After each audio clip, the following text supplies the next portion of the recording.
வணக்கம். இன்னைக்கு ஸ்ரீமதிஸ் கிச்சன்ல நிறைய சத்துகள் இருக்கக்கூடிய முருங்கைக்கீரை சூப் செய்ய போறோம். அதுக்கு தேவையான பொருட்கள் என்னென்னு பார்க்கலாம்.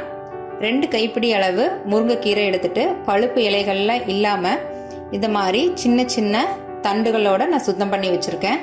7 சின்ன வெங்காயம், 7 பல் பூண்டு, 1 தக்காளி, 1 டீஸ்பூன் ஜீரகம், 1 டீஸ்பூன் மிளகு, தேவையான அளவு உப்பு, கொஞ்சமா மஞ்சள் தூள். இப்போ நம்ம சூப் செய்யலாம். ஒரு குக்கர்ல 4 டம்ளர் அளவு தண்ணி சேர்த்துக்கிறேன். தண்ணி சூடாகிறதுக்குள்ள முருங்கைக்கீரையோட பெனிஃபிட்ஸ் என்னன்னு சொல்றேன். முருங்கைக்கீரையில இரும்பு சத்தும் கால்சியமும் அதிகமா இருக்கு. இது முடி வளர்ச்சிக்கு ரொம்பவே நல்லது. ரத்த சோகை இருக்கவங்க வாரத்துல 3 நாள் முருங்கைக்கீரை எடுத்துக்கும் போது ஹீமோக்ளோபின் அளவு ரத்தத்துல அதிகமாகும். நமக்கு தேவையான நோய் எதிர்ப்பு சக்தியை கொடுக்கக்கூடியது. வெயிட் லாஸ் பண்ணணும்னு நினைக்கிறவங்க தொடர்ந்து முருங்கைக்கீரை எடுத்துட்டு வரும்போது உடம்புல இருக்கக்கூடிய கெட்ட கொழுப்பு எல்லாத்தையும் கரைச்சு வெளியேற்றி சீக்கிரமாவே வெயிட்டை கம்மி பண்ணி கொடுக்கும். டெலிவரி ஆனவங்களுக்கு முருங்கைக்கீரை கொடுக்கும்போது தாய்ப்பால் சுரப்பு அதிகமாகும். சுகர் இருக்கவங்க, அல்சர் இருக்கவங்க முருங்கைக்கீரை எடுத்துக்கிறது ரொம்பவே நல்லது. இப்போ தண்ணி நல்லா சூடாயிருச்சு. முருங்கைக்கீரையை உள்ள சேர்த்துக்கலாம்.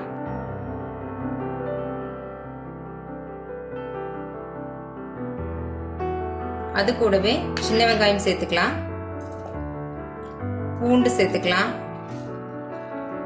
1 தக்காளி சேர்த்துக்கலாம், ஜீரகம் மிளகு சேர்த்துக்கலாம், கொஞ்சமா மஞ்சத்தூள் சேர்த்துக்கலாம். கடைசியா சூப்புக்கு தேவையான அளவு உப்பு சேர்த்துக்கலாம்.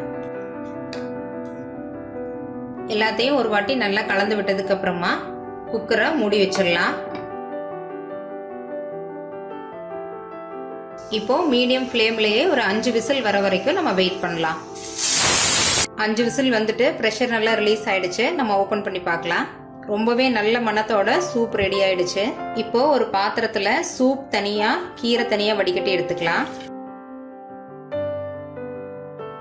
இந்த கீரையிலயும் நிறைய சத்துகள் இருக்கு. அதனால நம்ம இதை வேஸ்ட் பண்ணாம ஒரு மிக்சர் ஜார்ல போட்டு நல்லா அரைச்சிட்டு இந்த சூப் கூட சேர்த்துக்க போறோம். இப்போ கீரையை ஆற வச்சு நல்லா அரைச்சிட்டு வந்துட்டேன்.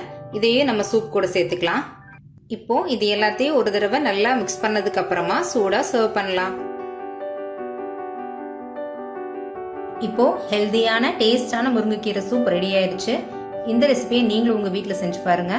இந்த வீடியோ பிடிச்சிருந்ததுன்னா லைக் பண்ணுங்க, ஷேர் பண்ணுங்க, கமெண்ட் பண்ணுங்க. ஸ்ரீமதிஸ் கிச்சனை சப்ஸ்கிரைப் பண்ணுங்க. தேங்க்யூ.